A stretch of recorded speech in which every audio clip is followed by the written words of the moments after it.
So the Bristol Drum Company is probably not a name that most of you watching this channel will have come across.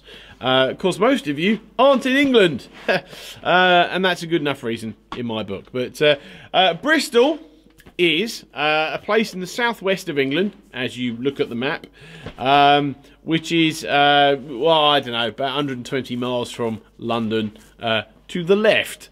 Again, if you're looking at a map, nearer to Wales, but the Bristol Drum Company is a small British drum manufacturing company, and if you go to their website, they make some quite nice looking drums.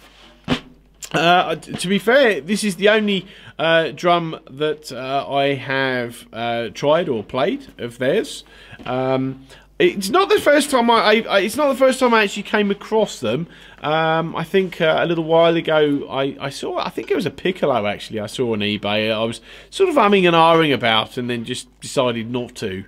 That might have been maybe 2020. So it was a little while ago, but I saw this drum in sort of late 2021, and as I do with many of these things, I kind of like looked at it and then thought about it, and then looked at it again and thought about it some more, and then looked at it again and thought, oh, what the hell? And you know, it's not so far disappointed me. This is the drum. Which you've probably seen from the thumbnail anyway, but there you go. So it's a stave shell. The wood is, and it's not a wood I've ever heard of, Iroko. So this is Iroko, I-R-O-K-O, and you've got Padauk or Padauk, depending on how you want to pronounce it. Or apparently they're two separate words, but it's the same.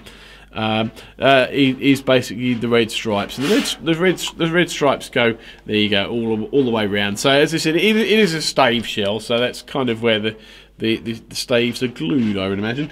And I'm having to read this off the screen. So it's a 15mm thick shell, as denoted by the there you go, you can catch that there. So there you go, you can kind of see that it's nice and nice and thick there. And you've got it. You know what? Actually, the batter head. Now it came with something else on it. It came with like I think it was an HD dry Evans HD dry coated head. It came with. And I changed that out, put G1 on. It sounded a little bit too muffled, but I'll come on to all that. And you've got a 300 on the bottom. Some of the more observant of you will have seen that it's got S-hoops on it. This is the only drum I've ever owned with S-hoops. And it's got a mag throw-off and the three-way butt plate. Now the dust that you see on it was actually an optional extra which I managed to put on there. Oh, and it's got pure sound wires. There you go, pure sound wires. So I mean, in many ways, lots of fairly sort of generic stuff, like like many drums have, like the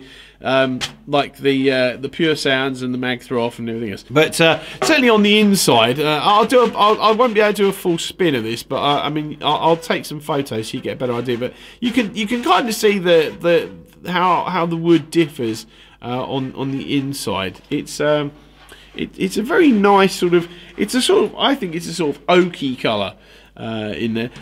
Let me see. So bearing edges are quite sharp, and the snare bed is sort of there to there. So fairly wide. There's enough room for 42s. Oh, and obviously tube lugs. Which I quite like, I do quite like. So in terms of the S hoops, I largely remain at the moment undecided on them. I may or may not swap at least the top out for a regular triple flange, or maybe a die cast. I don't know yet. It's something that I've yet to decide on. As I started to mention, the batter head, it came with an HD dry. I felt that after playing it initially and sort of tensioning it up and everything, it seemed to be a little bit too, I don't want to say choked, but it certainly didn't seem to breathe as well as I felt it could, and it certainly didn't seem to be quite as open as I would like to hear it. So I think it sounds much better with the G1 on it. But that is obviously just my opinion. But no, not there's anything wrong with the HG dry head. I quite like it. The head, I've got it on several snare drums, but it just, on this drum, for me, certainly didn't work.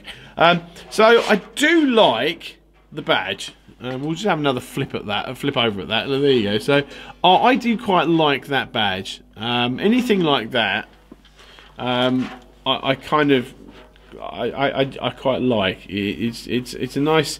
It's just nicely been sort of done into the wood there, and I do like that. So, and I've left this on here, which is another little Bristol drums with the serial number on it. There you go. So I've left that on there. It came tagged on there. Yeah, I'm going to leave it hanging. But so I've had this for a few months now, and I got it and played it a little bit. I can't remember if I gigged it or not. I think I did. I think I did actually take it out and gig it, or at least I took it with me to a gig. I can't remember if I did or didn't play it now. I'm sure I did. But it's loud because it's a stave shell. It is quite loud. But what else is there? I think that's everything actually. Yeah, it's a mirror gloss lacquered finish, and it did come with a free Tiger snare drum case, which literally is, I was picking out for the first time, and I was just trying to unzip the bag. The little plastic pulley tag thing on the case came off in my hand. So Tiger cases, you might want to rethink your designs, because that's very unimpressive. But you know, I mean, that's so far after sort of a couple of months of ownership, that's really the only gripe I have, and that's obviously nothing to do with the drum.